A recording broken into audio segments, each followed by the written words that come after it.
ఇంకేమో మంచి ఉంది దాని నుంచి వాటర్ బోర్ ఇవ్వాలి సార్, పెద్ద బోర్ కొట్టిస్తే దానికి బోర్ ఇస్తే ఇప్పుడు కృష్ణ వాటర్ ఆగిపోతుంది సార్. వారం ఆగిపోతే అసలు ఇక్కడ చాలా ఇబ్బందులు పడతాయి. అందుకని అక్కడ బోర్ ఇచ్చామన్నమాట. కృష్ణ వాటర్ ఎప్పుడైతే రాలేదో దాన్ని ఫిల్ చేసుకుంటే వీళ్ళకి ప్రతిరోజు వాటర్ ఇవ్వచ్చు. ఇంకేమ్మా ఎలా ఉంది మన ప్రభుత్వం? నిజంగా మనస్ఫూర్తి బాగోపోతే కాదు సార్, ఇది ప్రాబ్లం అంటే మేము బయటకి వెళ్తున్నాం. మాకు ప్రాబ్లం ఉంది సార్. ఇప్పుడు ఇలాంటి వాళ్ళని తీసుకుని మీ దగ్గరికి వస్తాం సార్. అంతా మంచి చేస్తారని అందరూ చెప్పారు సార్. మన ప్రభుత్వం వచ్చిన తర్వాత అమ్మా దాదాపు 17,000 20,000 దాకా ఉద్యోగాలు, 16,347 టీచర్ ఉద్యోగాలు, చదువుకున్న పిల్లలకు ఉద్యోగాలు కదా ముఖ్యం. తర్వాత పోలీస్ డిపార్ట్మెంట్ అన్నింటిలో రిక్రూట్మెంట్ చేస్తాం. పైగా 5 రూపీస్కి మన అన్న క్యాంటీన్ ఎంతోమంది పేదవాళ్ళకి పరిశుభ్రమైన అన్నం పెడతాం. నేను పక్క గురించి వచ్చారనుకో, హోటల్కి వెళ్తే కనీసం 100-150 మంది బయటికి రాడు, టీ కాఫీ తాగితే కేవలం 5 రూపాయలతో మంచి క్వాలిటీ భోజనం అంతా పెడుతున్నారు. తర్వాత పెన్షన్లు 4,000 చేశాం. మన ఇంటి ఎవరికైనా వస్తుందా? 3,000 నుంచి ఒకటేసారి 4,000 చేశాం. తర్వాత 3 నెలలు కూడా కలిపి 7,000 ఇచ్చాం పోయిన. తర్వాత ల్యాండ్ టైటిలింగ్ యాక్ట్ తెలియదా మీకు? తెలుసా?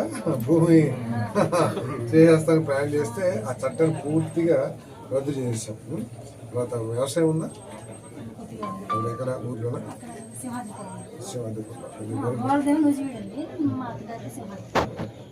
ధాన్యం కొనుగోలుకి రైతుల దగ్గర కొన్న ధాన్యానికి డబ్బులు ఎగ్గొడితే పోయిన ప్రభుత్వం, ఈ ప్రభుత్వం 1,640 కోట్లు ఇచ్చాం. ఎన్ని చేస్తున్నామా? మరి మొన్న వరదల్లో చంద్రబాబు నాయుడు గారు, మంత్రులు కానీ ఎమ్మెల్యే ఎట్లా కష్టపడ్డారో మీరు చూశారు.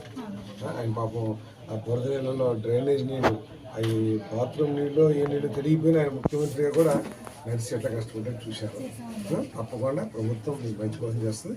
మీ ఎంఆర్ఎఫ్ రకాలని అభివృద్ధి చేసే బాధ్యత. నా నెంబర్ రాసుకో, 96,983. డైరెక్ట్ మిమ్మల్ని అడగాలి. మంచిగానే ఉంటుంది కదా. కంగారు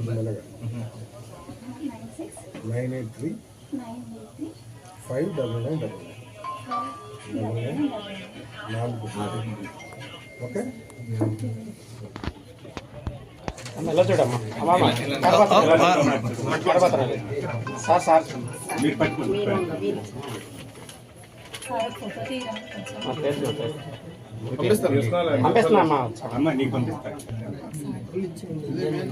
పట్టుకోమ్మా, అది పాంప్లెట్ పట్టుకో. కరపత్రం అది చూడ